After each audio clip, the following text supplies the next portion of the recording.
Boa tarde a todas e a todos.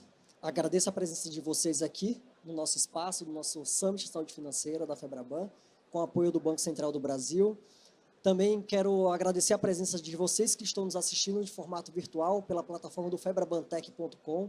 É um imenso prazer ter vocês também nos acompanhando os temas que nós estamos trabalhando em conjunto com o Banco Central há bons anos, trazendo para a população brasileira, para o consumidor, que de fato existe um caminho, existem caminhos, existem alternativas, não só pelo que está sendo conduzido pela Febraban e pelo Banco Central, mas também pelo que está sendo conduzido pelas próprias instituições.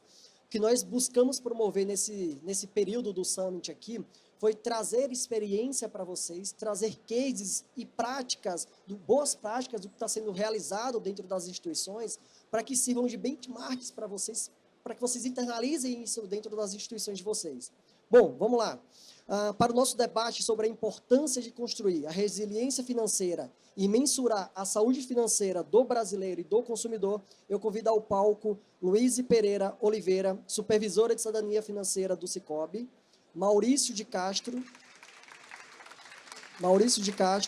sócio e chefe do escritório de marketing da Paquetá, e Lucas Moreno Neves, CFO e diretor de relações com investidores do grupo Itscom. Seja bem-vindo. E virtualmente eu convido Paulo Coelho, que é o nosso analista-chefe e que cuidou do desenvolvimento do índice de saúde financeira do brasileiro. Sejam bem-vindos. Obrigado, Paulo. Paulo está em Londres, por isso que ele entrou no formato virtual. Paulo, está nos ouvindo super bem? Estou acompanhando, Elton. Obrigado. Ótimo, maravilha. Pelo convite. Bom, vamos lá, pessoal. Gostaria de passar primeiro a palavra para o Paulo. O Paulo ele foi o analista-chefe do desenvolvimento do índice.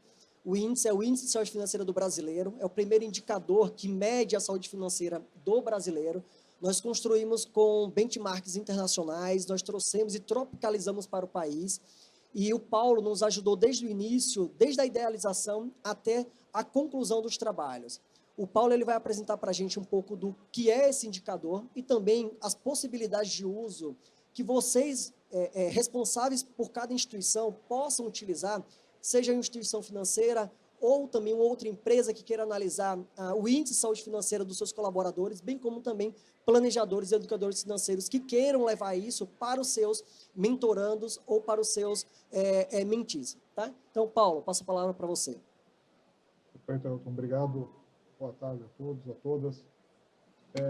Eu vou falar aqui um pouquinho do ISFB, como o Elton comentou, o Índice de Saúde Financeira do Brasileiro, que é uma tecnologia para a saúde e inclusão financeira preparada para a nossa indústria, para o nosso setor financeiro. Espero que vocês estejam vendo a apresentação, mas eu vou começar. Então, assim, primeiro, lembrando o que é o objetivo do ISFB. Ele nasceu para fazer o diagnóstico individual e coletivo de saúde financeira, então pensa nele como um grande termômetro que a gente pode confiar sem pensar duas vezes, mas mais que isso, ele é um super termômetro, porque quando ele mede a saúde financeira, ele está medindo várias dimensões diferentes da saúde financeira para a gente ter um diagnóstico preciso e entender exatamente o problema atual que está podendo onde estão as áreas de virtude.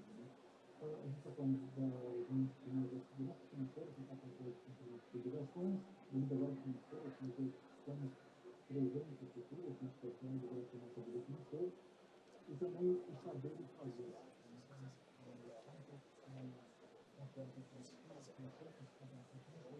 Consigo colocá-las em prática. Tudo isso junto acaba gerando o índice de saúde financeira do brasileiro. Como o Elton comentou, ele é um projeto em desenvolvimento já há alguns anos. Ele começou antes de 2020, mas 2020 foi um marco para a gente, foi o ano que a gente efetivamente desceu no aspecto mais técnico de desenvolvimento, então desde a coleta de dados até as modelagens estatísticas, desenvolvimento das escalas, ou seja, tudo que está funcionando por baixo do índice para que ele possa ser usado de um jeito simples e rápido.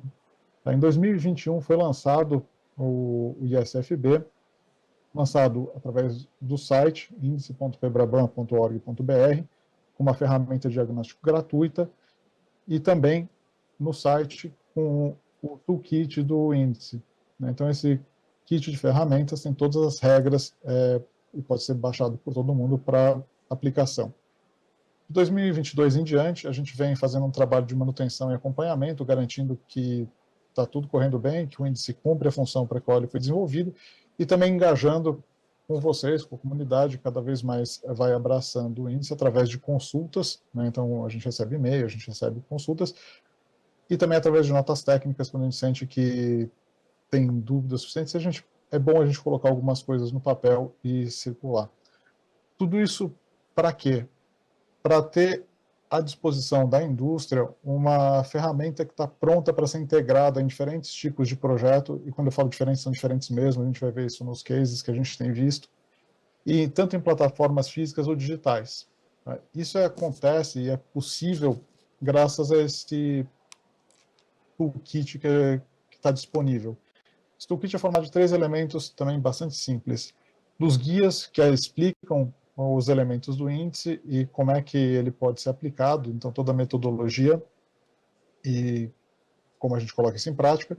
O questionário, que são as perguntas que efetivamente medem a saúde financeira das pessoas, e os códigos para a gente poder fazer o cálculo inicial, e depois os gabaritos e os classificadores. Os gabaritos e os classificadores, eles pegam, por exemplo, a soma do questionário e já relacionam diretamente ao índice de saúde financeira, né, a pontuação, e também a faixa de saúde financeira que essa pessoa se encontra. Isso acontece tanto para o índice geral, como para cada uma das dimensões.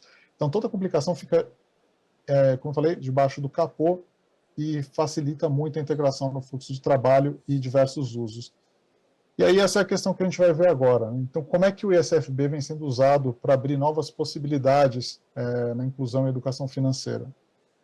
Acho que o primeiro caso que eu trago aqui, o Maurício, que está no painel, ele vai comentar em profundidade, mas eu vou dar só um teaser. Ele foi usado como uma solução plug and play para o diagnóstico de saúde financeira no programa Vamos Juntos Paquetá, né, que é uma iniciativa baseada em 3 pilares, um deles é o diagnóstico. Então, essa promoção da saúde financeira dos colaboradores e da empresa como um todo é feita pelo índice, como o Maurício explica para vocês, acompanhada diretamente através de dashboards e outras integrações, né? Então, esse é um uso muito muito o que a gente tinha em mente também quando a gente começou a desenvolver o índice. A gente viu nesse vídeo de introdução também como o ISFB foi integrado na plataforma Meu Bolso em Dia. Então, ela é uma parte pequena, está escondida, mas é central na formação da experiência das pessoas.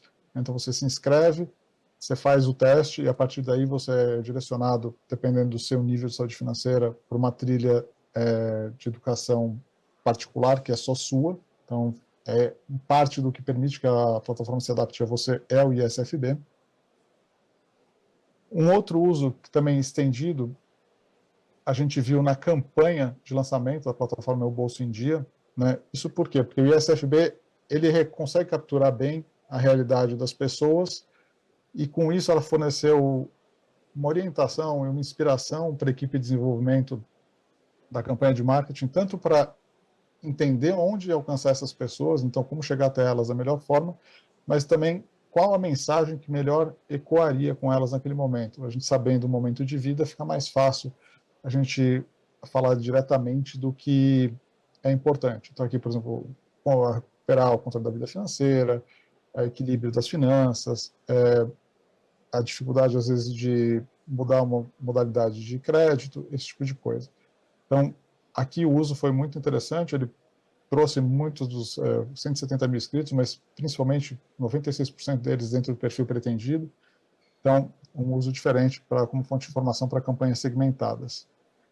E em outros diversos estudos que a gente tem visto por aí, o índice acaba trazendo dimensões novas, né? Então, a gente vê desde aplicações como o retrato da saúde financeira do brasileiro, que esse time, FEBRABAN, Banco Central, todos os membros do setor trabalharam juntos na coleta para a gente fazer esse primeiro uso do índice, mas a gente tem visto isso também em trabalhos na academia, em pesquisas e em várias instituições também. Tá? Além de trazer novas dimensões, de trazer um outro olhar para os projetos, a gente vê que ele começa a trazer também uma linguagem comum. ele é um ponto comum entre todos eles. Então, o índice acaba virando um fio condutor para todas essas diferentes questões que são exploradas. E, por último, a gente tem no próprio site, a gente tem a ferramenta online à disposição de qualquer um para fazer o diagnóstico da sua saúde financeira, e o toolkit publicado também para ser baixado e implementado. Eu acho que isso é o que eu tinha para dividir com vocês hoje, num olhar muito rápido, mas já trazendo, espero, alguns casos que são interessantes de uso. E antes de passar de volta a palavra para o Elton, deixo uma pergunta para vocês, que é como o ESFB pode contribuir para o seu projeto hoje? Muito obrigado.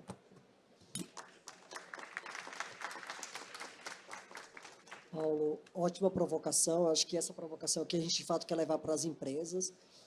Esse trabalho ele foi conduzido durante 3 anos, né? Antes de ser lançado o indicador, com mais de 70 especialistas, o Paulo mesmo divulgou, especialistas do sistema financeiro, dos birôs, acadêmicos. Nós montamos um grande grupo multidisciplinar para pensar nesse indicador, para que nós trouxéssemos a melhor ferramenta. Mas ela vai ser a melhor ferramenta a partir do momento que ela é utilizada. Vocês viram que nós já deixamos aqui um site disponível, esse site. Vocês podem realizar o indicador de vocês de forma anônima, tá?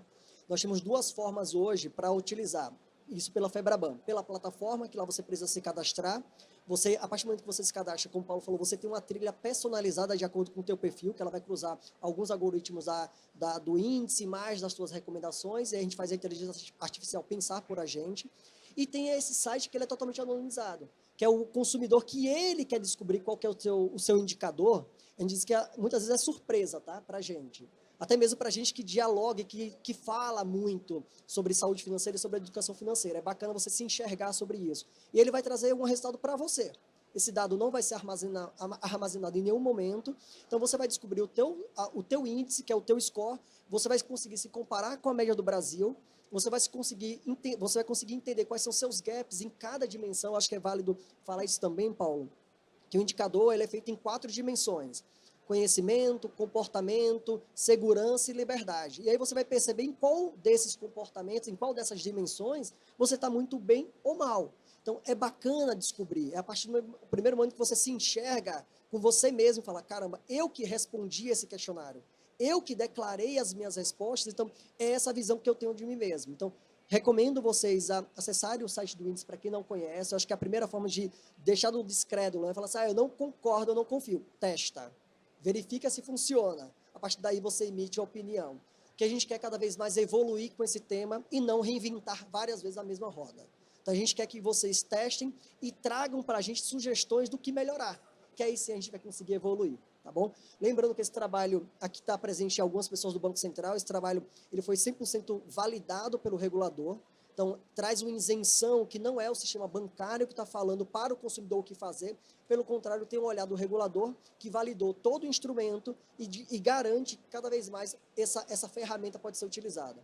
Além disso, Paulo, acho que vale contribuir para todo mundo, nós recebemos no início do mês, no dia 5, a visita da rainha máxima da Holanda, que ela é a principal representante da ONU do tema ligado à inclusão e saúde financeira. Ela veio para o Brasil exatamente com essa pauta de conversar com os principais CEOs do Brasil, fintechs, o governo também, para aumentar o compromisso do país no tema de inclusão e saúde financeira. E o bacana é que a publicação que eles fizeram, tanto mundial quanto do Brasil, eles referenciaram dados do indicador. Eles trouxeram o dado do Global Findex, que é o principal indicador mundial, e eles também trouxeram dados do Índice de Saúde Financeira do Brasileiro. E vale compartilhar que nós mandamos os dados, a pesquisa do índice, também para análise da ONU. Então, eles ratificaram também a veracidade e a potência do indicador, como o principal indicador, não só do Brasil, mas da América Latina. Ou seja, nós estamos buscando instrumentos e órgãos internacionais e nacional como regulador também para ratificar esse uso. Bom, vamos evoluir. Luiz, em abril, o Sicoob publicou a sua política institucional para a cidadania financeira. E este mês deve implementar o plano de avaliação e monitoramento das ações de educação financeira.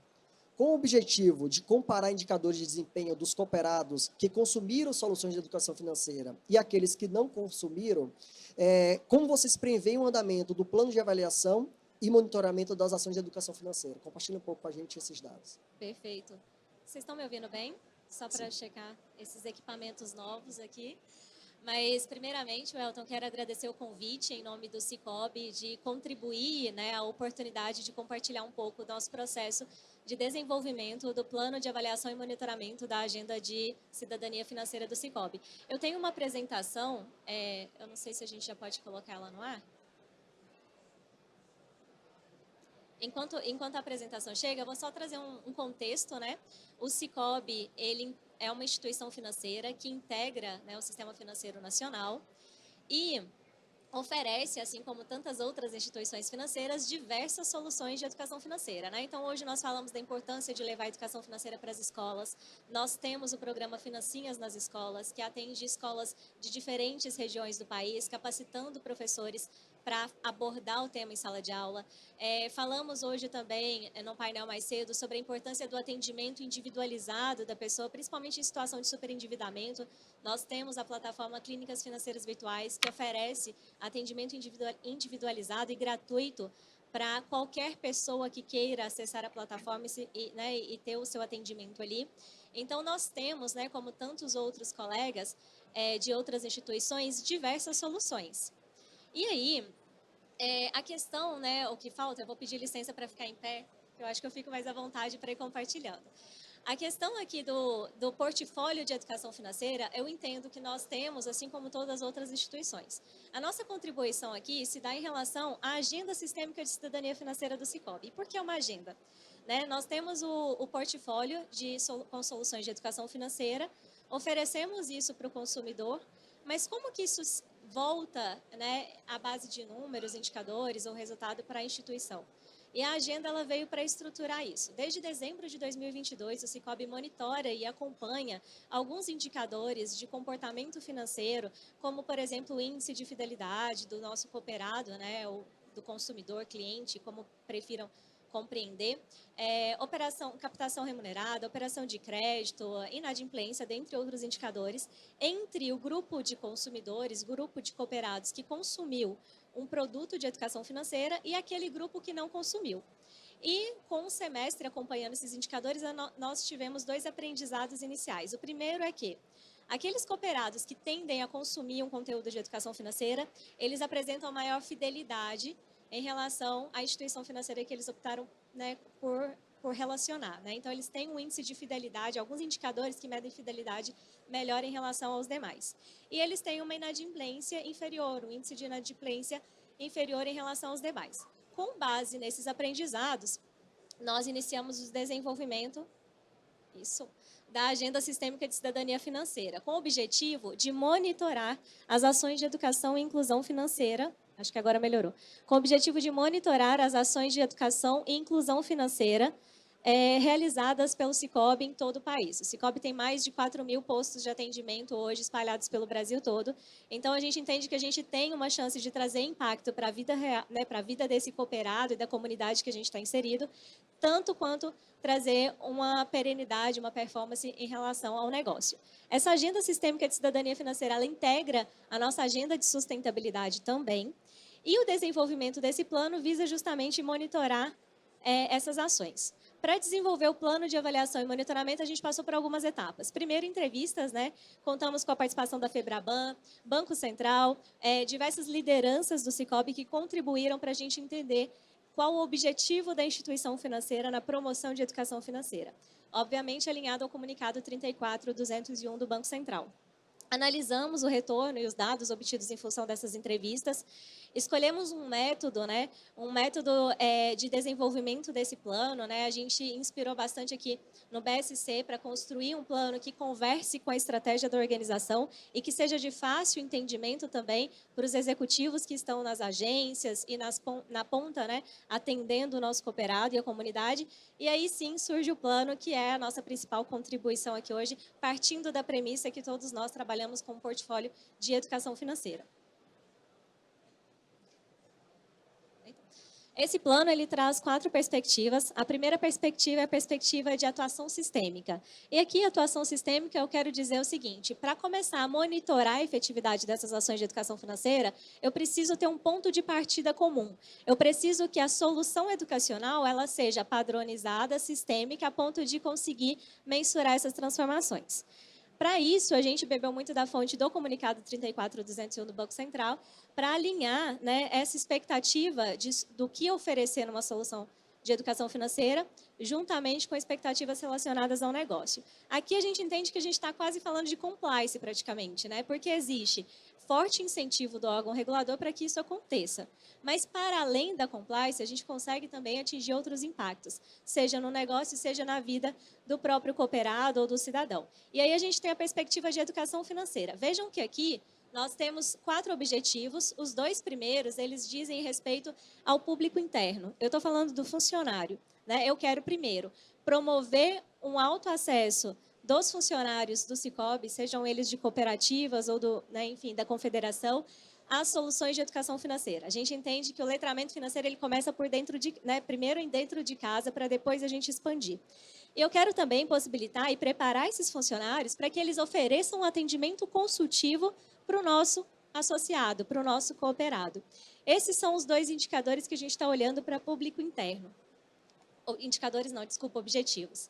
Os próximos objetivos eu estou olhando para os nossos cooperados, né? Ou nossos clientes, como facilite o entendimento. E aqui eu estou olhando para, eu quero ampliar a base de cooperados do Sicob que teve acesso a um conteúdo de educação financeira oferecido gratuitamente para o Sicob. E para isso, eu vou olhar indicadores, por exemplo, de régua de relacionamento, né? Nos meus pontos de contato, na jornada do cooperado, em qual momento eu consigo oferecer um conteúdo de educação financeira que faça sentido para aquele momento de vida dele. Então, eu estou com um cooperado que está renegociando uma dívida de cartão de crédito, por exemplo. É interessante que ele tenha né, conteúdo e acesso à informação de educação financeira para subsidiá-lo nesse processo de renegociação? É aqui, né, a oferta de conteúdo de educação financeira associada à jornada desse cooperado, até para ampliar a base de cooperados que tiveram acesso a essas soluções. Por fim, eu tenho o objetivo de gerar impacto, né, e transformação na vida do cooperado. Entender e mensurar, para além dos indicadores que eu já tenho de negócio, que tipo de impacto lateral eu posso estar incentivando. Será que eu estou contribuindo para a geração de renda, aumento de renda, por exemplo, ou alguma mudança de comportamento desse cooperado dentro da instituição? Então, ele tinha uma carteira de investimento zerada e depois que ele consumiu o conteúdo, ele começou a investir em renda fixa, por exemplo. Então, enfim, são indicadores que monitoram tanto a mudança de comportamento do nosso cooperado quanto esse benefício lateral. Seguindo, nós temos a perspectiva de inclusão financeira, e aqui eu estou falando, né, de promoção da inclusão financeira, lembrando que inclusão financeira não é simplesmente abertura de conta corrente, mas acesso a produtos e serviços financeiros, né, acesso a crédito também. E aqui eu estou, né, avaliando se o conhecimento financeiro ele está diretamente ligado à usabilidade dos produtos e serviços financeiros, né? Porque muitas vezes ele não sabe que ele pode, por exemplo, contratar um seguro para resolver determinada situação que ele tem, ou que, enfim, que possa contribuir para a melhor gestão da vida financeira dele. E, por fim, a gente tem a perspectiva de valor para o negócio, entendendo que as coisas convergem aqui, né? Eu estou falando de benefício para o consumidor, eu estou falando de oferecer um melhor letramento, conhecimento financeiro para o consumidor, por meio de um portfólio de soluções de educação financeira gratuito e acessível, né? De amplo alcance. Mas eu estou falando também que eu posso, por meio disso, contribuir para a perenidade e sustentabilidade do negócio. Não à toa é uma agenda ligada diretamente à nossa agenda de sustentabilidade. E aqui eu tenho um objetivo alinhado a ampliar, né, aumentar a fidelidade do cooperado a partir da educação financeira. Né? Esse objetivo ele vem em linha com o que nós já observamos acontecendo de forma orgânica, né, nos últimos 6 meses. E um último objetivo de melhorar o desempenho da carteira de crédito e investimento a partir de educação financeira. Então, já existem alguns estudos acadêmicos que mostram uma correlação com conhecimento financeiro do consumidor com baixo risco de crédito. Se eu tenho baixo risco de crédito, eu tenho uma tendência de ter um provisionamento menor para aquela carteira e, com isso, eu consigo operar com uma taxa de crédito mais atrativa. Vejam que eu não estou falando de uso de tecnologia para melhorar a performance, necessariamente. Eu estou falando de conhecimento financeiro gera uma performance sustentável, uma performance perene a longo prazo. E é isso, esse é o modelo que a gente construiu, né, como plano de avaliação e monitoramento. Né? De novo, entendo que falamos bastante de portfólio de educação financeira, acho que esse assunto está assentado aqui para a gente, mas a próxima pergunta é, como que a gente tangibiliza isso como que a gente mede isso, tanto na vida do nosso consumidor cooperado, como também para o negócio, né? Para criar uma relação de mão dupla aí nesse processo. E esse foi o plano que a gente construiu. Obviamente, cada objetivo ele se desdobra em resultados-chave, com indicadores que passam a ser monitorados e compartilhados com todas as nossas unidades. Então, eu digo até, Elton, que estou apresentando em primeira mão. Esse plano foi aprovado recentemente, semana passada, pelo nosso conselho, e está sendo divulgado hoje. A gente entende a relevância, né, desse painel, a relevância do Summit de Saúde Financeira, e ele está sendo compartilhado justamente para contribuir nesse processo de mensuração, né? E, enfim, compartilhar um pouquinho da nossa experiência com o intuito de somar com outros colegas que estejam na mesma fase de desenvolvimento. Eu sigo à disposição, compartilho também aqui um QR Code com a nossa página, então todas as soluções já digitizadas de educação financeira do Sicoob estão disponíveis nessa página. A nossa política de cidadania financeira também está disponível para download nessa página. E esperamos contribuir, fico à disposição também para eventuais dúvidas.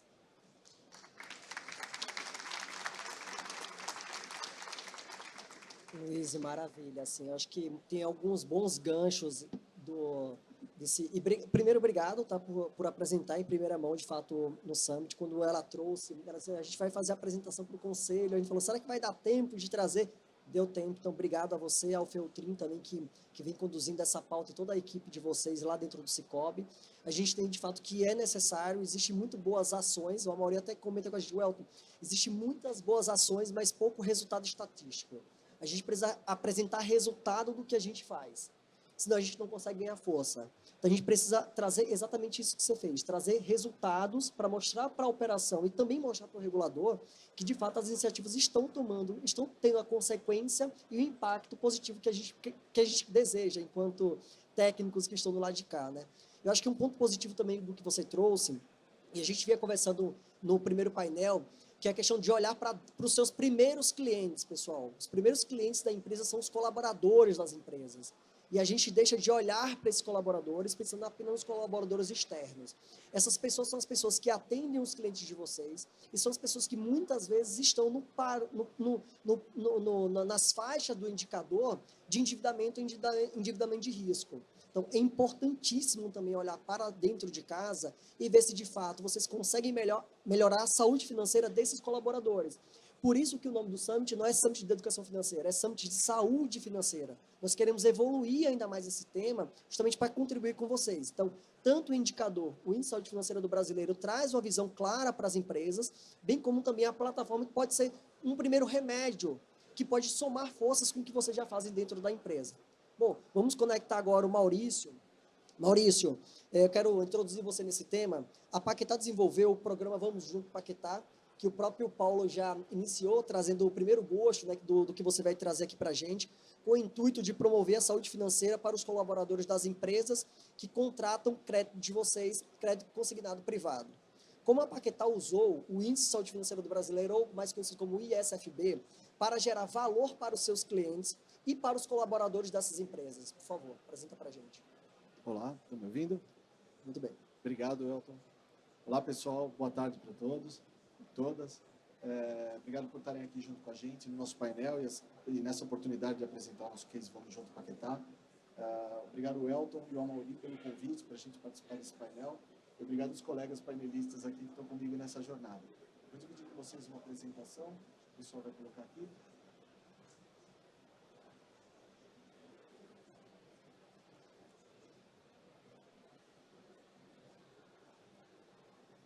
Não é essa, tá? Estou mostrando essa aqui, agora sim. Para a gente apresentar nosso programa de saúde financeira, Vamos Junto Paquetá. Não estão ouvindo? Melhorou? Alô? Aí ouve? Tá bom, vou deixar mais perto. Obrigado, vai me avisando. Para a gente falar sobre o nosso programa de saúde financeira, Vamos Juntos Paquetá, é interessante, primeiro, a gente dar um passo para trás e entender em que contexto que ele foi criado, o objetivo e o propósito da Paquetá e como que ele se conecta com o nosso programa de saúde financeira. Então, o nosso objetivo, a gente está transformando a experiência de crédito dos brasileiros através de uma série de tecnologias e plataformas de nossos produtos, e a gente tem o compromisso de defender a saúde financeira do colaborador. E também através tanto dos nossos produtos quanto do nosso programa de educação financeira. Então, dentro desse contexto, nós temos o empréstimo consignado, nós temos o adiantamento de FGTS, adiantamento de salário, e também temos um modelo de white label.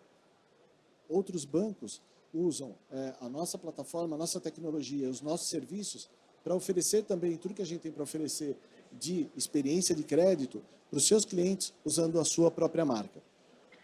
Nesse contexto, pegando o guarda-chuva maior, a gente está falando de saúde financeira do colaborador. E para fazer o nosso programa de saúde financeira do colaborador, entra no nosso primeiro desafio.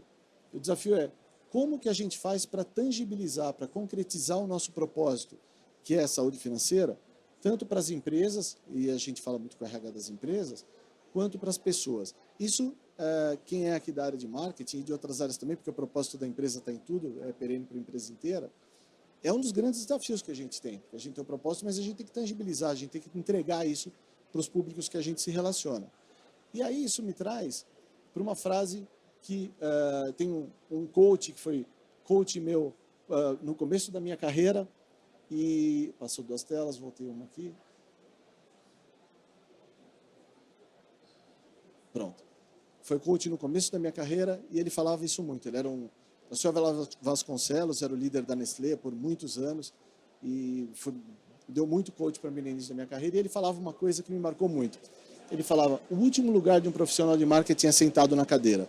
Você precisa ir para o campo, você precisa ouvir as pessoas, você precisa se colocar no lugar das pessoas. As pessoas têm histórias para contar e nós precisamos ouvir essas histórias, e aí sim nós vamos saber como entregar o nosso propósito para essas empresas.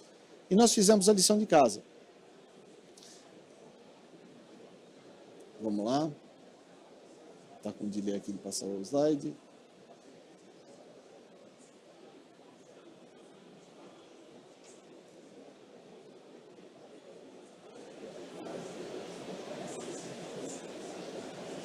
Enfim, nós fizemos a nossa lição de casa. Nós fomos... Espera só um minutinho que ele não passa um, depois ele passou vários. Pronto, essa aqui. Nós fomos para a rua, nós fomos entender as pessoas, nós fomos ouvir as pessoas, nós levamos metodologias de Customer Experience e mapeamento de jornadas para entender o que as pessoas precisam nos diversos contextos. Nós levamos o nosso Rally, o Rally Paquetá, é um grupo nosso que vai no cliente, que ele faz plantão de dúvidas, que ele entende a história de cada pessoa, bate papo com as pessoas, entende o contexto de cada uma, entrevistas com as empresas, enfim, mas tudo isso para gerar o quê? Empatia. Nós temos que entender e conseguir se colocar no lugar das pessoas, e aí sim a gente sabe como conectar o nosso propósito com a realidade de todo mundo. E aí a gente chega no nosso aprendizado. A gente aprendeu que saúde financeira não é uma tarefa simples. Então a gente tem aqui a perspectiva das pessoas e aqui embaixo a perspectiva das empresas. Na perspectiva das pessoas, a gente aprendeu que as pessoas não têm tempo e disposição para aprender algo complexo. Quando você fala de algum conteúdo, seja de qual for, e que é complexo, que a pessoa tem que ficar muito tempo assistindo um vídeo, ouvindo um texto muito longo, as pessoas acabam não tendo tempo ou até disposição para aprender isso. O outro é que elas têm pressa e elas precisam de ajuda nesse contexto de saúde financeira, elas precisam de ajuda rápida, elas precisam de uma ajuda que elas consigam aplicar hoje, elas não precisam saber uma teoria que elas vão aplicar daqui a um tempo. O outro ponto é que elas precisam de informação relevante no contexto delas, na realidade delas e para uso imediato. Quando a gente vai para o contexto das empresas, a gente sabe que muitas empresas já há muito tempo se preocupam com saúde física e mental dos colaboradores, mas cada vez mais empresas estão se conscientizando que a saúde financeira impacta também a saúde física e mental, e tudo isso impacta a produtividade. E a gente conseguiu desenhar um mapa, que está aqui do lado, que a gente vê de como que alguma coisa que impacta numa pessoa física, ela vai impactar na relação que ela tem com o trabalho e, por fim, ela vai impactar na própria empresa onde ela trabalha. Então, a gente vê que a pessoa ela tem ansiedade, depressão, baixa autoestima, agressividade. Como isso impacta na atitude dela em relação ao trabalho? Distração, falta, busca por uma renda adicional. E isso impacta na empresa no fim do dia. Maior absenteísmo, aumento de turnover, demissão para acesso a verbas rescisórias. Então, a gente viu que, primeiro, saúde financeira não é uma tarefa simples, e segundo, que isso está completamente conectado à saúde financeira do colaborador e como isso impacta na produtividade da empresa. Aí, ok, dado que a gente aprendeu, a gente foi para a rua, a gente aprendeu qual era o problema, a gente conseguiu mapear como a gente precisava ajudar as pessoas, ok, qual é o próximo passo? Como que a gente entrega isso de uma forma efetiva? E aí nós elencamos 5 pilares que a gente precisava tomar conta. A gente precisava de método, entender as jornadas das pessoas, tanto a pessoa física quanto a pessoa jurídica, oferecer uma experiência adequada para elas, entendendo o contexto delas, conteúdo relevante e tecnologia. E tudo isso para levar à mudança de hábitos. E assim a gente chegou na FEBRABAN e no Índice de Saúde Financeira do Brasileiro, que entrega isso, a gente identificou como parceiro ideal e que nós temos muito orgulho de dizer que somos o primeiro contrato com uma empresa privada de colaboração no tema saúde financeira e que é muito enriquecedor para nós, nós temos orgulho disso e estamos muito felizes de estar aqui. E da partir daqui a gente construiu, então, o Vamos Junto Paquetá. Contando agora para vocês um pouco sobre o programa, sobre o Vamos Juntos Paquetá, ele é composto de 3 pilares, que são engajamento, diagnóstico e mudança. Engajamento, nós precisamos chamar a atenção das pessoas para o tema saúde financeira. As pessoas não têm tempo, nós aprendemos lá que não é só ter interesse, elas não têm tempo para nada. Então a gente precisa chamar a atenção para ela, dessas pessoas, para o tema de saúde financeira. O segundo pilar é o diagnóstico. A gente precisa permitir que as pessoas façam o diagnóstico da sua saúde financeira e que a empresa também tenha visibilidade desse diagnóstico, que ela tenha visibilidade de como que está a saúde financeira da empresa como um todo, sem identificar individualmente os colaboradores, mas identificando eles de forma agregada. E o terceiro, que é a mudança. O que a gente faz para as pessoas mudarem e efetivamente terem uma saúde financeira melhor. Agora, abrindo cada um desses pilares, começar pelo primeiro, do engajamento, nós temos uma série de ações que a gente faz nesse contexto de engajamento. Vou tentar mudar aqui. Aqui. O primeiro é a conscientização, que é o engajamento. Nós temos um rally presencial, que nós vamos para a rua, a gente interage com as pessoas, tem plantão de dúvida, tem insights. Temos campanhas que a gente faz, campanhas online, campanhas offline, para conscientização do tema, campanhas sazonais, incentivos, e temos uma série de promoções e sorteios, que ajuda as pessoas a quitar parcelas, ou pagamento de dívidas, ou a realização de sonhos. E aqui uma curiosidade, de quando a gente fez aquela primeira etapa de não ficar sentado na cadeira e entender o perfil das pessoas, uma dessas ações, aqui, deixa eu voltar o slide, uma dessas ações que vocês veem aqui, essa aqui de promoções e sorteios, vocês veem que tem aqui uma urna com uns papeizinhos que parece uma nota de R$100, nós fizemos impresso um folder, que ele era igualzinho uma nota de R$100, e a gente foi fazer uma ação nas empresas de engajamento do tema, isso chamava muito a atenção das pessoas. E elas vinham tentar entender o que era aquele papelzinho, que era uma nota de R$100, e tinha, no verso falava, você precisa saber lidar melhor com o dinheiro, veja como você se interessa por dinheiro, e era uma inscrição dela ao programa Vamos Juntos Paquetá. E teve um resultado muito grande, as pessoas pegavam, elas interagiam com a gente, elas levavam para casa o folder, enfim, para interagir com filhos, com outras coisas, e chamou a atenção delas para o tema. Quando a gente vai para o próximo pilar, que é o do diagnóstico, aqui já entra a parceria com a FEBRABAN. Então, falando, já entra em todos, né, mas aqui entra fortemente com o ISFB. Então, vocês já conhecem, que o Paulo apresentou, e obrigado, Paulo, por citar aí o nosso Vamos Juntos Paquetá na apresentação dele. Então, a metodologia líder no Brasil, 70 especialistas, Banco Central, enfim, aqui eu não preciso falar que o Paulo já explorou bastante.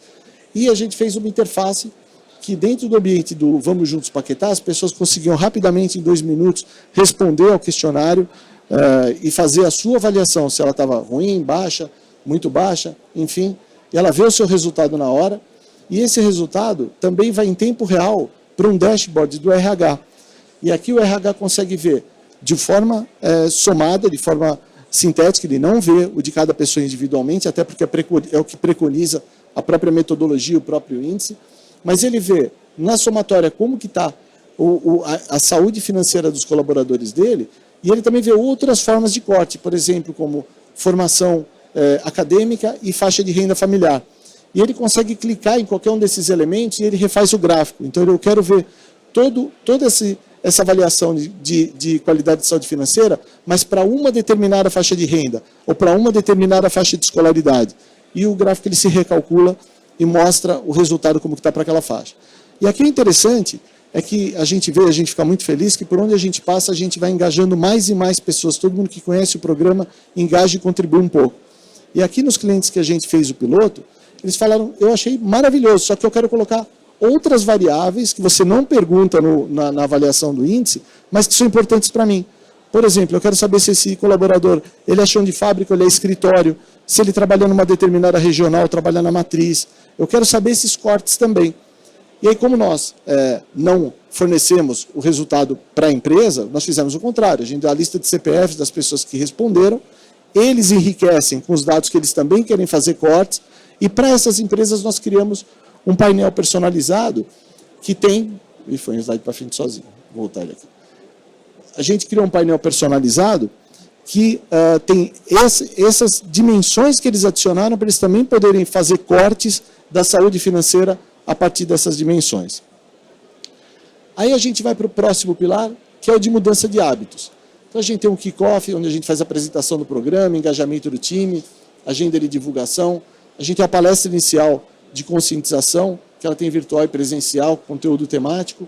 Nós temos um programa que está fácil, onde as pessoas podem levar todas as suas dívidas, ela tem boletos diferentes, que ela está com dificuldade de administrar com vários fornecedores diferentes. A gente quita essa dívida e transforma numa dívida mais fácil dela gerenciar, uma dívida mais saudável para ela. E temos também o que a gente chama de minuto de saúde financeira. Vou trazer aqui.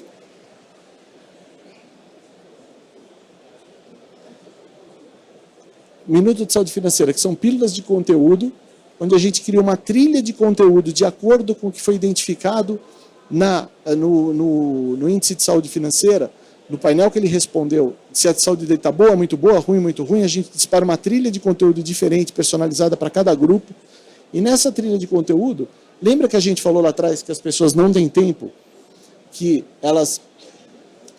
as pessoas não têm tempo para ver conteúdos longos, ou assistir um vídeo longo, assistir um conteúdo muito técnico, não tem tempo de disposição para isso. A gente criou uma coisa semelhante àqueles minutos de sabedoria que a pessoa consome rápido e aplica no dia. A gente tem o minuto da saúde financeira. E para dar um exemplo para vocês, a gente tem peças como... você sabia que se você escolher a modalidade de crédito correta, ao final do ano você pode economizar até 10 cestas básicas e você vai ter um Natal muito melhor e um fim de ano com a sua família? Isso é uma coisa que pega na veia com a pessoa. Ele fala, poxa, eu quero ter um Natal melhor com a minha família. Então você escolhe uma modalidade de crédito adequada e a gente abre os olhos dele para uma determinada dimensão.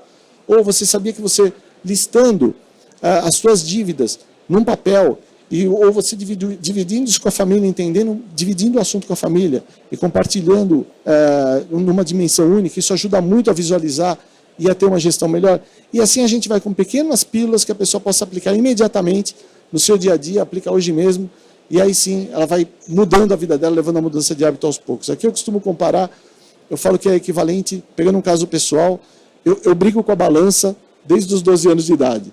Então, se você vai perguntar, eu tenho uma educação completa nesse tema. Então eu falo, eu já li tudo que eu preciso fazer de ginástica, eu já li tudo que eu preciso fazer de alimentação saudável, só que eu não consigo aplicar tudo de uma vez na minha vida.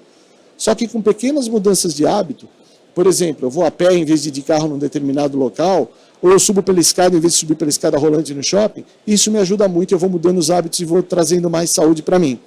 E já tem alguns autores internacionais que eu já vi chamar esse tema de financial fitness, que eles falam que os temas são muito parecidos. Então você muda de hábito, você muda pouco a pouco e você vai trazendo um resultado efetivo para a sua vida. E assim a gente fez um Minuto de Saúde Financeira e é assim que a gente está tratando o tema saúde financeira no nosso ecossistema. Tentando passar para o próximo. Então, o que a gente quer mudar? Aí, seguindo os 4 pilares da metodologia do Paulo, da metodologia da Febraban, a gente quer mudar que as pessoas tenham segurança, habilidade, comportamento e liberdade. Segurança para tomar a decisão certa sem hesitar, habilidade de como escolher o caminho certo, mudar o seu comportamento e tudo isso trazendo liberdade para ela. E o nosso programa, se a gente classificar em 3 grandes etapas, a gente teve a etapa de design, a gente fez o piloto, a gente concluiu o piloto, foi muito bem sucedido, muitas pessoas participaram, e agora a gente está na etapa de escala. Nós temos 2.300 empresas que são credenciadas com a gente, e a gente está escalando para todas essas empresas e vamos levar para todas essas empresas até o final do ano. Para concluir, se eu passar para o último slide aqui.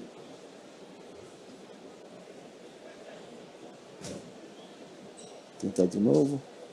Tomara que não passe 2, porque esse é o último. Foi 2. Vou voltar lá.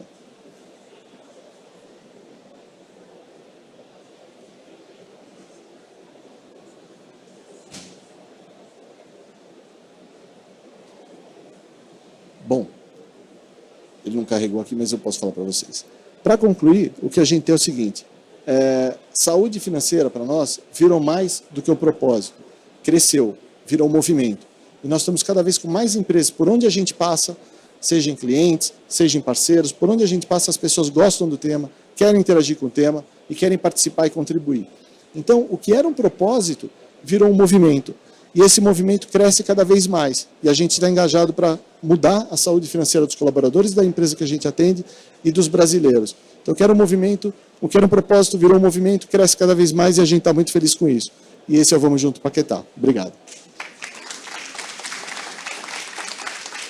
Maurício, obrigado. Eu acho que é importante, é o que você falou, tangibilizar cada vez mais que a gente precisa usar as ferramentas que estão disponíveis. Né? Não estão ouvindo? E agora estão ouvindo? Não? Beleza. A gente precisa, de fato, usar as ferramentas que estão disponíveis, executar, de fato, começar a trazer valor para os negócios também. Então, é tudo isso que a gente precisa. Bom, vou incluir a nossa conversa aqui o Lucas que é do Grupo WITS. Lucas, como que vocês veem, estão promovendo a saúde financeira através do seguro? Welton, obrigado. Vou ficar de pé aqui também para me aquecer.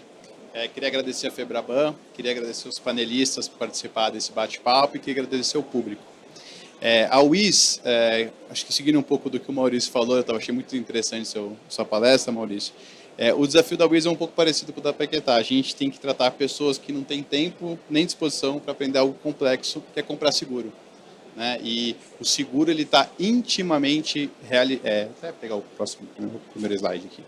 O seguro está intimamente ligado à maturidade do sistema financeiro de um país. Então, se vende seguro no mundo inteiro, em todos os países, e você consegue encontrar uma correlação enorme da maturidade econômica daquele país com a oferta de seguros. Então, antes de entrar um pouquinho na WIS e falar como a WIS participa desse ecossistema, acho que a ideia é primeiro falar qual é o tamanho do mercado de seguros no mundo, o que o Brasil representa desse mercado e depois como é que a WIS está ajudando a transformar esse mercado brasileiro de seguros.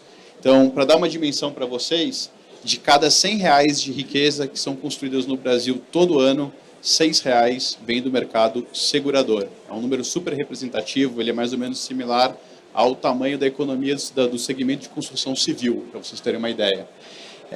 Quando eu comecei a trabalhar nesse segmento, estava em 4%, então os seguros vêm crescendo mais do que o resto da economia há décadas. E a gente, para dar uma dimensão para vocês do que está aqui, dentro desses 624 bilhões de reais que são arrecadados de seguro todo ano, tem 2 agências reguladoras, metade desse dinheiro são 50 milhões de brasileiros que usam a saúde suplementar privada, usam um plano de saúde privado no Brasil, e mais ou menos a outra metade, os outros 300 bilhões de reais, são todos os carros, todos os seguros de vida, todos os caminhões transportados, todas as safras e por aí vai. Então, quando você compara essa indústria com a indústria dos Estados Unidos, é uma indústria que nos Estados Unidos movimenta 2,9 trilhões de dólares todo ano.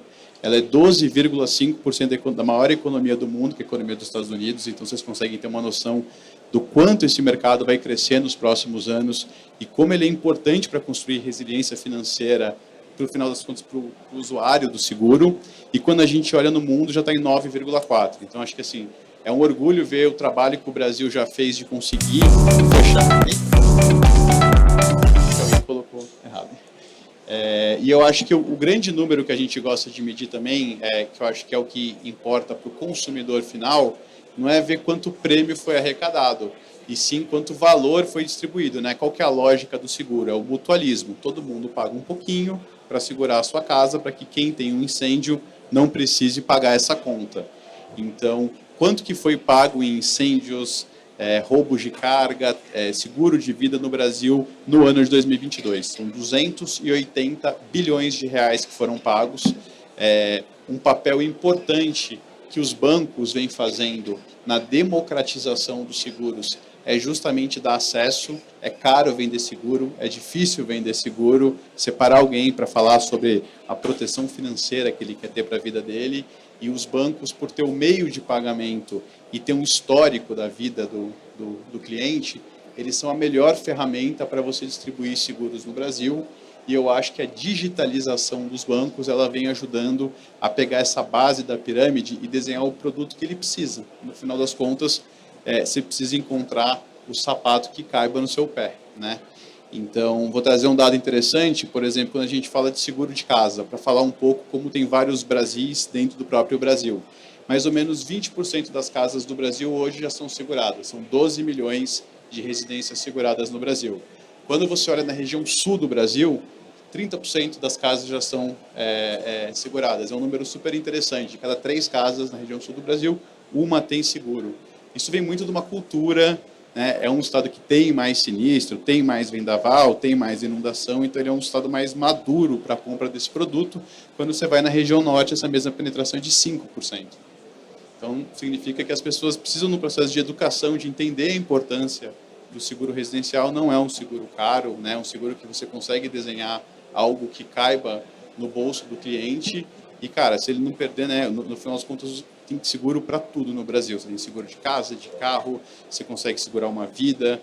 Vou dar um exemplo de um outro seguro que eu sou super fã. Você imagina que você está fazendo universidade, né?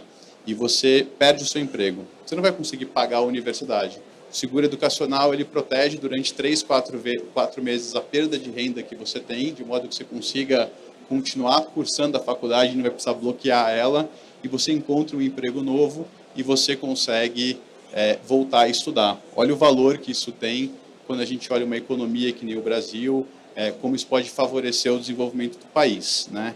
Então, dentro desse contexto, aí eu vou passar um pouquinho para falar do que é a WIS.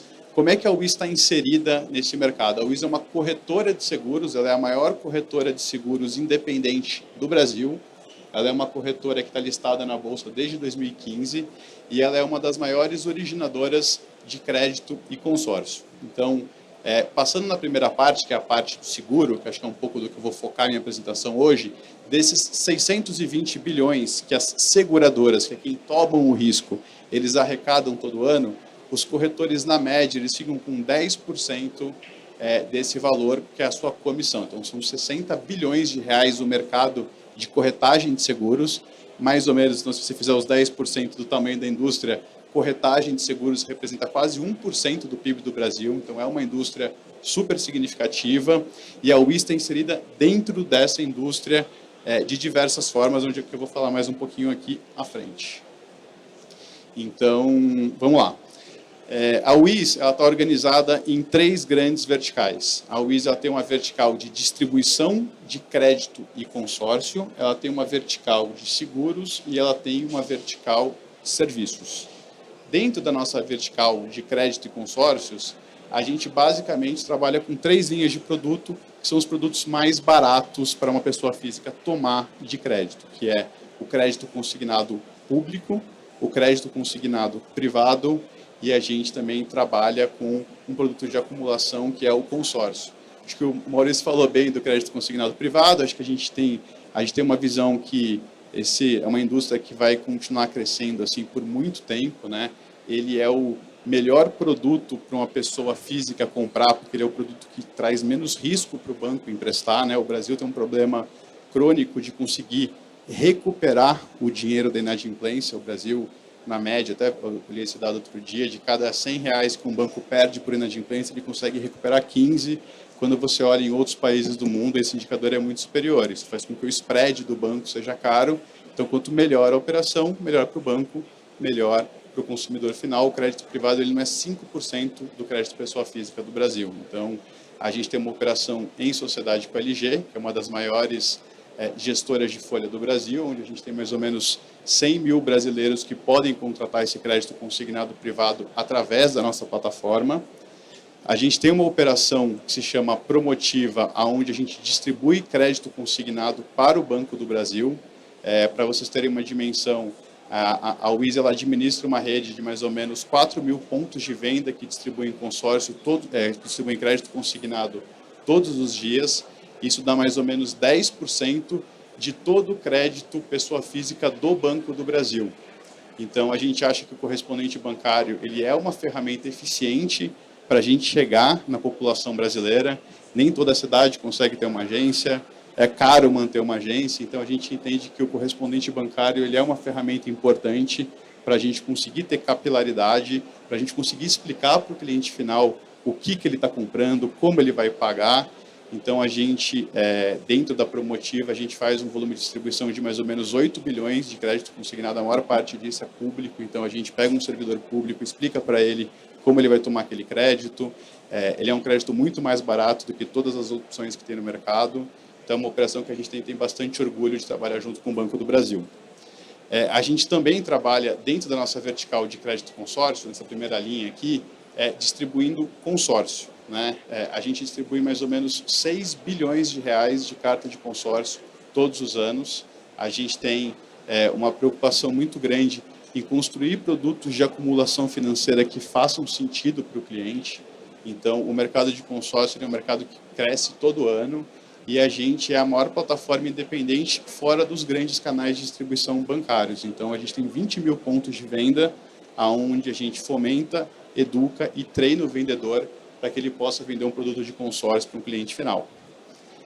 Passando para a nossa segunda vertical, que é a vertical de crédito e consórcio, a vertical, desculpa, de seguros, o grande desafio que a WIS tem, e esse é o nosso mote, a gente vai fazer com que um banco consiga vender mais seguro de uma maneira mais inteligente para o cliente final, que é uma proposta quase arrogante, que é chegar para um banco e falar, eu acho que eu entendo melhor o seu cliente e vou te ajudar a vender um seguro que faça mais sentido para ele. Mas na prática é só o que a WIS faz ali. A WIS é uma empresa muito focada na oferta de seguros. Então eu chego para um banco que tem diversos desafios, precificar o risco de crédito, vender consórcio, vender tarifa, e eu foco só em vender seguro.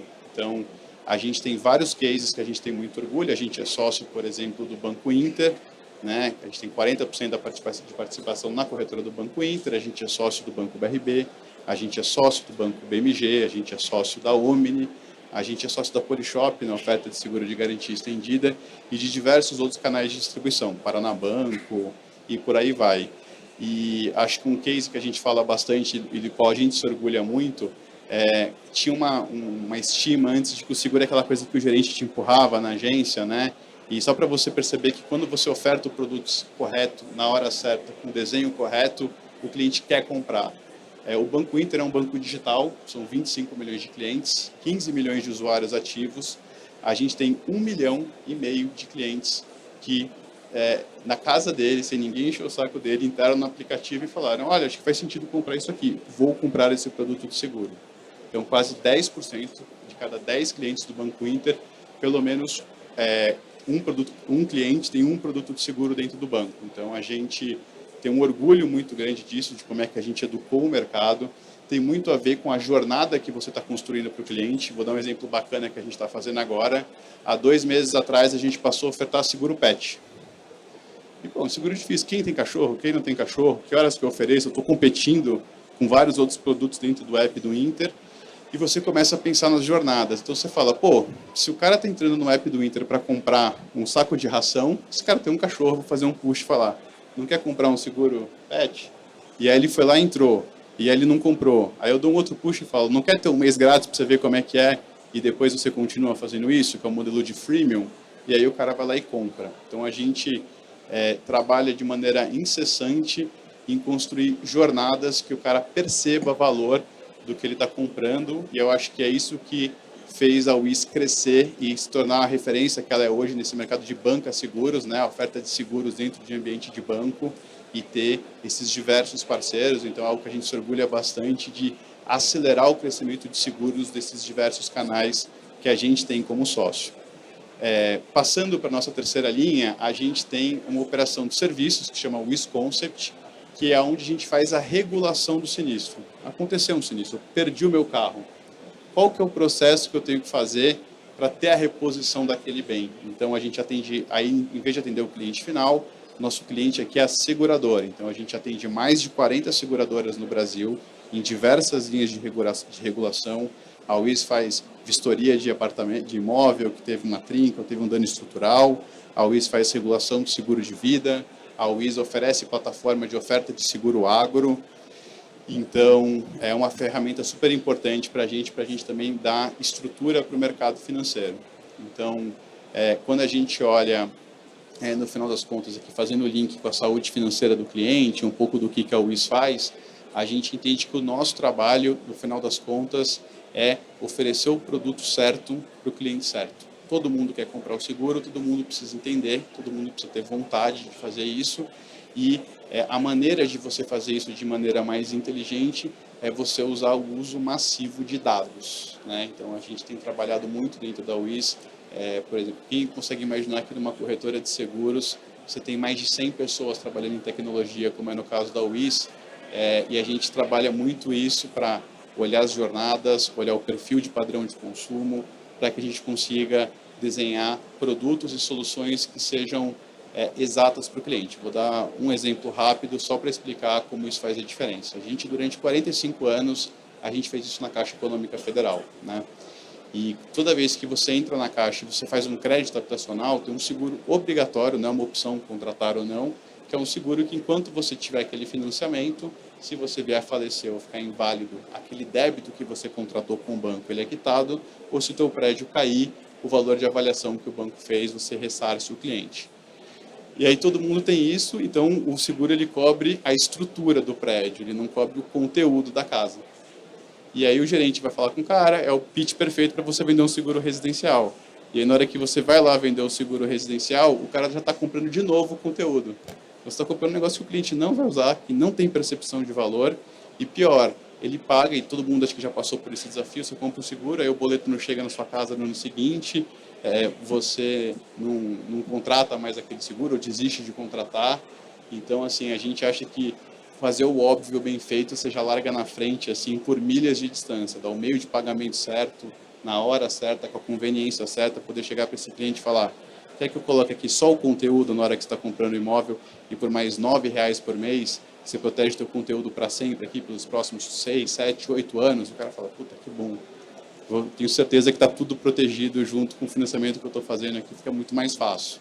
Então, acho que o desafio que a UIS tem é justamente esse desafio de pegar os bancos, trazer essa expertise que a gente tem, que a gente construiu de 50 anos só fazendo isso, e ajudar esse banco a vender mais. E para o banco vender mais significa desenhar produtos que sejam melhores. Assim, esse mercado de empurrar o produto acabou, o mercado financeiro está muito mais competitivo, os bancos digitais criaram um desafio enorme de se comunicar com o cliente de outra forma, e a gente acha que a gente pode contribuir ajudando o sistema financeiro a ofertar um produto que faça sentido para o cliente.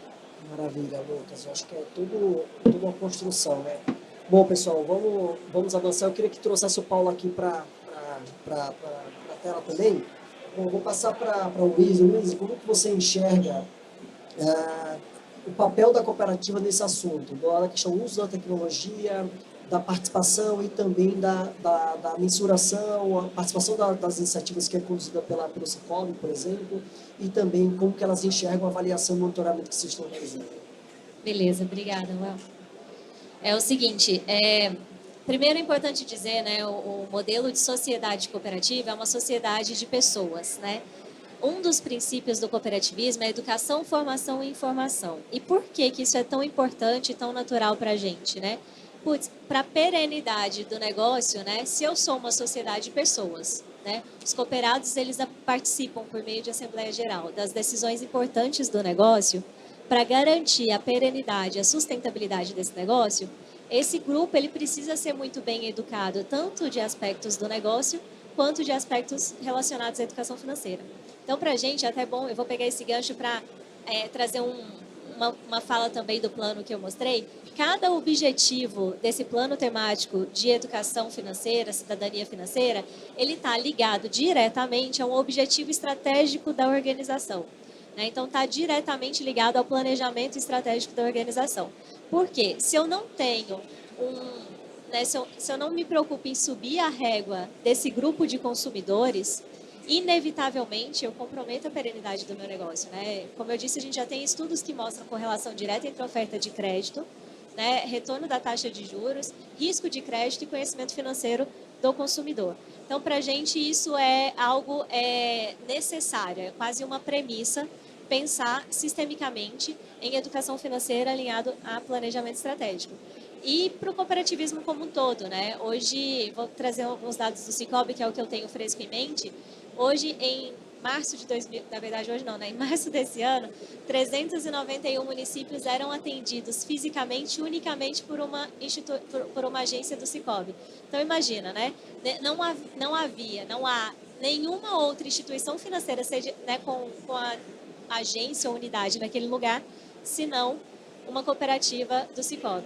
Isso afeta diretamente a relação que aquele grupo, que aquela comunidade tem com o sistema financeiro nacional, a inclusão financeira e a oferta de produtos e serviços financeiros. Então, pensar na experiência desse cooperado como um todo, ela é algo necessário, né? Eu ouço, às vezes, o pessoal comentando sobre educação financeira como uma caixinha apartada do negócio, né? Ah, isso é do social, isso é legal, mas deixa para lá, né? Ontem eu assisti um painel que falava de agenda ESG com fintechs, né? E aí o painelista usou a frase, é tipo abraçar a árvore, né? Nada contra, é muito legal, mas não é disso que eu estou falando. Quando a gente fala de cidadania financeira dentro do contexto do sistema financeiro nacional, é algo totalmente inerente à perenidade do nosso modelo de negócio e necessário, né? Não, daqui a algum tempo, creio que vai deixar de ser algo opcional e se tornar algo necessário às instituições que estão operando no mercado. Perfeito. E de fato, é um instrumento, né, para fazer essa mudança. Bom, Maurício, como aliar tecnologias ao processo de concessão de crédito? A gente está no maior evento, né, de tecnologia e inovação do setor financeiro, e eu acho que esse tema é super pertinente para vocês também. Perfeito. A tecnologia, além das camadas tradicionais, que ela permeia todo o processo do nosso ecossistema de concessão de crédito, não é diferente, mas além das camadas tradicionais de segurança, de robustez, de flexibilidade, de integração, de tudo aquilo que a gente sabe que ela tem que entregar, a gente adiciona também uma camada de entregar a melhor experiência, entender, como eu falei lá na apresentação, ter empatia com os públicos e entregar a melhor experiência possível. Então ela vai por todas as camadas tradicionais e ainda tem essas camadas de experiência, de empatia que gera melhor resultado. E aí a gente separa em 3 dimensões, a pessoa jurídica, a pessoa física e ela ser plug and play que ajuda todo mundo. Quando a gente pega a dimensão da pessoa jurídica, nós usamos a tecnologia intensiva para permitir que a jornada do RH, ao usar nossos produtos e todas as atividades que eles precisam fazer relacionadas ao nosso produto, seja 100% digital, interativa, muito fácil e muito rápido. A gente fala que quando a gente fala em Customer Experience, vamos encantar o cliente, a primeira forma de encantar o cliente é que a jornada seja rápida e sem atrito. Depois você vai pensar em formas mais sofisticadas. E além disso, ele permitir que ele tenha um portal onde ele consegue fazer tudo isso e possibilidade de conexão e integração com outros sistemas, como sistemas de folha de pagamento, que facilitam a vida dele também.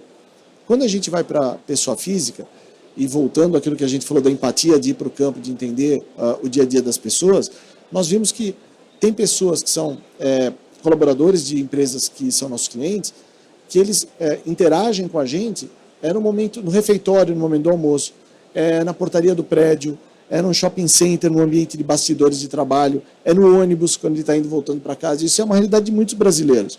Então eu tenho que entregar a melhor experiência para ele, que seja fácil, que eu entenda o contexto dele e que ele consiga sair do outro lado e sair com o produto que ele precisa de uma forma muito rápida pelo celular, porque a gente entendeu esse contexto dele. Além de ser segura, de ser rápida, de ser interativa, tudo aquilo que a gente falou.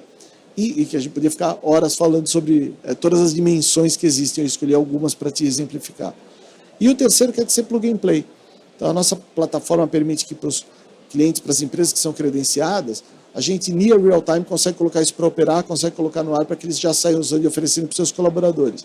E isso permite que a gente faça modelos como aquele que a gente falou lá no começo, modelo white label, onde alguns bancos já usam e outros bancos podem usar, que eles usam a nossa plataforma e os nossos serviços para oferecer toda essa experiência para as empresas e para os colaboradores dessas empresas, mas com a marca deles.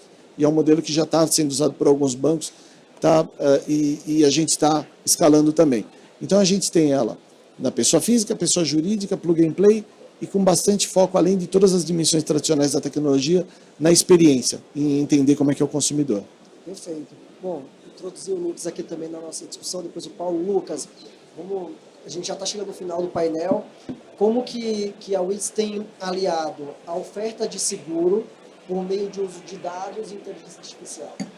Bacana. Eu acho que um ponto que o meu Maurício comentou aqui, a gente tem gasto muita energia, a gente vê que está tendo uma mudança no padrão de contato com o cliente, né? Assim, o contato principal de um banco durante muito tempo foi aquele call center, aquela URA que você liga, aperte 4, aperte 3, aperte 2, quase que se criava uma barreira entre você e o cliente, né, na hora de se comunicar. E a gente tem visto, como a gente está ofertando um produto, eu preciso educar o cliente, se eu usar o canal correto, eu largo muito na frente, assim. Então, a gente tem gasto muita energia em ver como o WhatsApp pode ser uma ferramenta que é muito disseminada aqui no Brasil, pode ser uma ferramenta onde eu oferto o produto correto para o cliente. A gente tem usado um volume intensivo de dados para eu colocar o padrão de consumo para oferecer um produto correto para o cliente. Então, o cliente que tem uma renda de tanto, ele, às vezes, ele não consegue comprar um seguro de vida, tem que ser uma assistência funeral.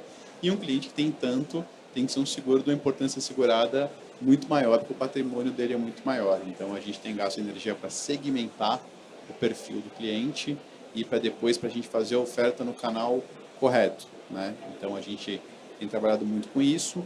O segundo ponto é no desenho de produtos. A gente vê, por exemplo, o mercado de cyber, é um mercado que está nascendo aqui no Brasil, na parte B2B. Vou dar um outro exemplo aqui, assim, o celular é um negócio de 15 mil reais, virou um bem segurável hoje, assim, perder um negócio de 15 mil reais faz falta para a maior parte dos brasileiros. Esse é um mercado que está nascendo no Brasil, então acho que a gente tem um papel importante como distribuidor de educar qual canal, qual oferta, qual produto para que ele possa crescer no Brasil. Ele é muito pequeno em relação ao que ele pode ser aqui no Brasil. Eu acho que a Wiz vem trabalhando um pouco nisso, em desenhar novos produtos e trazer uma experiência num canal que faça sentido para o cliente. Paulo, você que está aí em Londres, que está vendo diversos cases internacionais ligados ao tema de mensuração, que está nos ajudando a trazer boas ideias para a evolução do nosso índice. O que você pode complementar aqui com essa rica discussão e trazer também para quem está nos assistindo aqui presencialmente, nos ouvindo e acompanhando também de forma online, como de fato o indicador pode se aliar à tecnologia, como ele pode propiciar e potencializar, né, as ações que as instituições vêm conduzindo internamente. Perfeito, Elon. Eu acho que, primeiro, começando pela última parte, eu acho que, como o Paulo estava falando, essa é plug and play, né? Acho que quando a gente olha para tecnologia de ponta como a Apple, ela parece muito simples na hora que a gente usa. E aqui eu acho que é a mesma coisa. Então a gente vê, por exemplo, essa preocupação, esse compromisso de ser muito simples, mas ser muito robusto. E acho que o que eu tenho visto são muitas iniciativas indo nessa mesma direção. Eu acho que, para citar algumas, na América Latina, a gente vê o indicador de bem-estar financeiro do Bancolombia, a gente vê o índice de inclusão financeira da Credit Corp, acho que são grandes passos, tecnicamente muito fortes e simples de usar também. Além disso, acho que o Global Findex segue evoluindo, a gente vai acompanhando, e acho que, como a Luísa comentou, tem muita literatura saindo e evoluindo. Assim, o tipo de metodologia nos estudos nos últimos 20 anos deu um salto monstruoso. Então, se a gente olha como as pessoas avaliavam de default até propensão para aquisição de produtos ou até saúde financeira, em 2002 é completamente diferente de como isso é feito hoje. Então, acho que o truque para voltar é ter muita sofisticação embaixo do capô para garantir robustez, mas ser ao mesmo tempo empacotado de um jeito como, um exemplo aqui é o software livre, que a gente tem um mantenedor e aí você tem as pessoas usando isso, acessando isso através desses kits de desenvolvimento. Eu acho que o que tem me chamado a atenção é sempre isso. E a gente, nessa nossa discussão, a gente viu vários modelos disso, né? Então, plataformas de venda, plataformas white label, você usar soluções de terceiros, como o próprio ISFD, tanto na plataforma do Bolsa em Dia, como na plataforma do Vamos Juntos Paquetá. Eu acho que a gente está em linha com essas boas práticas e é isso que eu tenho visto aqui também. Acho que Perfeito, por aí. Paulo. Obrigado, tá? Bom, pessoal, quero agradecer aqui o Maurício, a Luísa, o Lucas pela participação nesse painel. Eu acredito que a discussão e os cases que foram trazidos aqui complementem para o dia a dia de vocês. Quero agradecer também a participação de vocês que estão aqui, nos acompanhando, que contribuíram também com esse olhar, esse afinco de estar aqui nos ouvindo, entendendo um pouco mais sobre esse assunto. A você que está nos acompanhando de forma online. Bom, chegamos ao fim desse último painel, mas ainda nós teremos mais uma sessão especial. Eu convido vocês a ficarem aqui. Nós teremos um outro tema de fundamental importância, que é o uso consciente do cartão de crédito, que é, de fato, boas práticas do que está sendo impregnado ou trabalhado pela BEX. Eu convido vocês a ficarem aqui conosco e acompanhar também esse último painel. Obrigado.